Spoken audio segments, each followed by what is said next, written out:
Tuesday and race 10 of the Louis Vuitton Cup.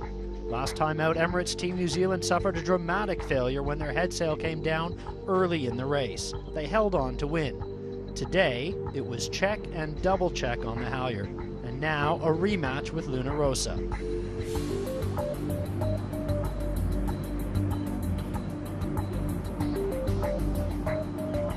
Today's race was all about the start.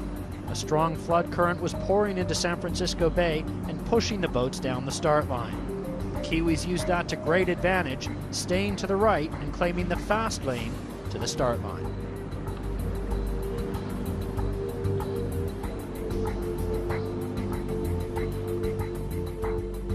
Luna Rossa are definitely going to be late, and Luna Rossa sailing in the bad air of Emirates Team New Zealand. That is slowing them down too. This is a mistake definitely from the Italians. Not good at all, because it looks like Emirates Team New Zealand in great shape. Something definitely not right aboard the Italian boat. They are not up to speed, but the Kiwis are. There's the start. New Zealand wins it, and the Italians are slow.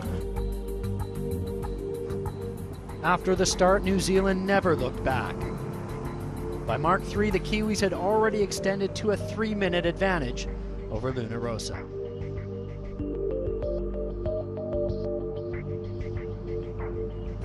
One lap later, and the New Zealanders had doubled that margin to over 6 minutes.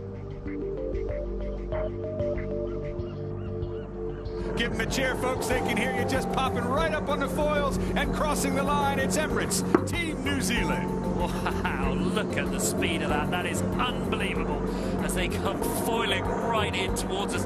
Everyone with their cameras up. The final delta on the race, 7 minutes, 14 seconds. The win gives Team New Zealand 7 points and an unassailable position atop the round-robin leaderboard. It was tough, you know. I'm not sure what the delta ended up being by the end of it, but it was certainly substantial. And you know, we're still having a few teething issues with our boat, but ultimately the feeling on board's pretty disappointing because we didn't sail our best, you know, and it's never good to come off the back of a race like that, you know. We had a nice entry, and I think they were a little bit late, so we ended up quite close on their stern after the jibe, and so we were able to put a bit of pressure on them. And with a flood tide, very strong, sort of 2.5 knots flood, taking you down off the ley line, it was hard for them at that point to really to get a start. So I think they're pretty nervous about the jibe, nervous about trying to get a tack in, and they just ended up late. So yeah, it's probably more of an unforced error on their part.